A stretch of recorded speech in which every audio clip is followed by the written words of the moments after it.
Assalamualaikum warahmatullahi wabarakatuh. Kaum muslimin muslimat rahimakumullah. Marilah kita tidak henti-hentinya memanjatkan puji syukur kepada Allah SWT, karena atas nikmat dan karunia-Nya lah kita semua masih bisa merasakan nikmatnya hidup dan beribadah kepada Allah SWT. Salawat serta salam semoga senantiasa tercurah limpah kepada junjungan kita Nabi Allah Muhammad SAW, kepada keluarganya, kepada sahabatnya, kepada tabi'in dan tabi'at, hingga pada kita semua selaku umatnya. Hadirin yang berbahagia, pada bulan Zulhijjah ini selain melaksanakan sholat sunnah Idul Adha, ada satu ibadah yang telah Allah perintahkan kepada kita sebagai hambanya, yaitu melaksanakan ibadah kurban. Lantas bagaimana dengan sejarah kurban di hari raya Idul Adha ini? Asal mula kurban berawal dari lahirnya Nabi Ismail alaihissalam. Pada saat itu dikisahkan bahwa Nabi Ibrahim alaihissalam tidak memiliki anak hingga di masa tuanya, lalu beliau berdoa kepada Allah, "Ya Tuhanku, anugerahkanlah kepadaku seorang anak yang termasuk orang-orang yang soleh." Quran Surat As-Safaat ayat 100.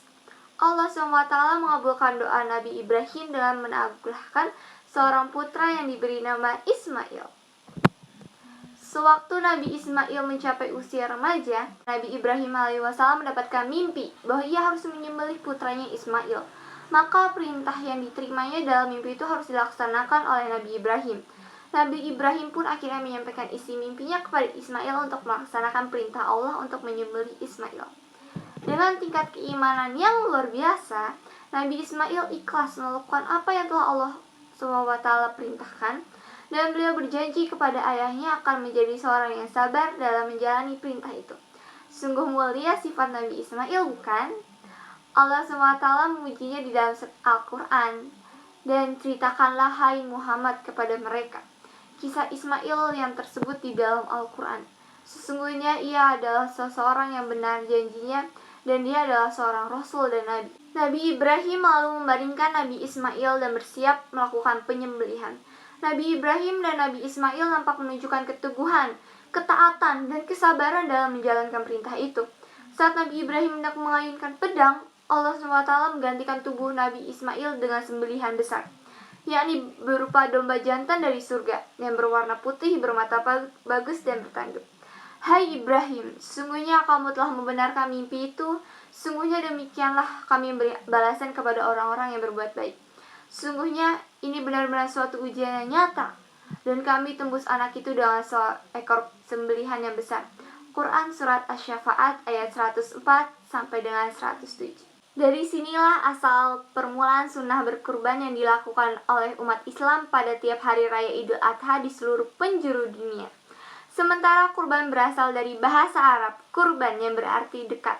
Kurban dalam Islam juga disebut dengan al-undiyah dan ad-daniyah yang berarti binatang sembelihan, seperti unta, serbau atau sapi atau kerbau, dan kambing yang disembelih pada hari raya Idul Adha dan hari-hari tasyrik sebagai bentuk takarub atau mendekatkan diri kepada Allah. Dalil tentang perintah kurban ini secara tegas Allah sampaikan dalam Al-Quran Surat Al-Kautsar ayat 2 yang berbunyi Fasolli lirabbika wanhar, yang artinya maka laksanakan sholat karena Tuhanmu dan berkurbanlah sebagai ibadah dan mendekatkan diri kepada Allah. Hukum dari melaksanakan kurban pada hari raya Idul Adha adalah sunnah muakkad. Bahkan dalam salah satu hadis yang diriwayatkan oleh Imam Ahmad, Ibnu Majah, dan Al-Hakim, Rasulullah SAW menyampaikan bahwa siapa yang memiliki kelapangan dan tidak berkurban, maka jangan dekati tempat sholat kami. Para hadirin sekalian, binatang yang boleh untuk dikurbankan adalah onta, sapi atau kerbau, kambing. Untuk skala lain, 3 jenis ini tidak diperbolehkan. Dan yang dianggap memadai berkurban ialah dengan domba yang berumur setengah tahun dan unta yang berumur 5 tahun, baik itu jantan atau betina. Rasulullah SAW bersabda, binatang kurban yang paling bagus adalah kambing yang jaza, powel atau berumur 1 tahun. Syarat-syarat untuk memilih hewan kurban dan yang dikurbankan ini ada 3-4. Cacat dan tidak boleh hewan itu kemudian dikurbankan, dan ada yang ditolerin dan ada yang tidak boleh sama sekali. Baik diantaranya adalah 1. Yang penyakitnya terlihat dengan jelas, 2. Yang buta permanen dan jelas tidak terlihat kebutaannya, 3. Yang susung tulangnya tidak ada karena kurus sekali. 4. Yang cacat yaitu telinga atau tanduknya sebagian besar hilang. Disunahkan bagi orang yang berkurban makan daging kurbannya, menghadiahkan kepada kerabat, dan menyerahkan kepada orang fakir. Rasulullah SAW bersabda, makanlah dan berilah makan kepada fakir miskin dan simpanlah. Ibadah kurban ini tidak hanya semata-mata menyembelih hewan kurban, tetapi secara lebih jauh juga memiliki berbagai hikmat. Apa saja itu? Salah satu cara untuk bersyukur kepada Allah atas nikmat yang Allah limpahkan kepada kita, memperoleh nilai kebaikan dari setiap helai bulu hewan kurban. Untuk kurban dinyatakan tidak disembelih sudah terbit matahari pada hari raya Idul Adha. Sesudah itu boleh menyembelihnya di hari mana saja, yang termasuk hari-hari tasyrik, baik malam ataupun siang. Setelah 3 hari tersebut tidak ada lagi waktu penyembelihannya.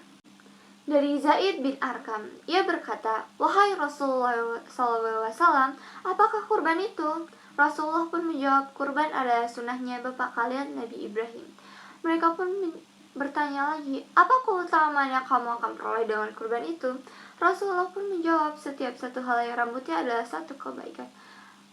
Mereka pun bertanya lagi, kalau bulu-bulunya? Rasulullah pun menjawab dalam jawaban yang sama, yaitu setiap satu helai bulunya juga satu kebaikan. Hadis riwayat Ahmad dan Ibnu Majah. Para hadirin, itulah ceramah yang dapat saya sampaikan tentang berkurban. Semoga ilmunya bermanfaat untuk kita semua dan diberkahi oleh Allah SWT. Kurang lebihnya saya mohon maaf. Sekian, terima kasih. Wassalamualaikum warahmatullahi wabarakatuh.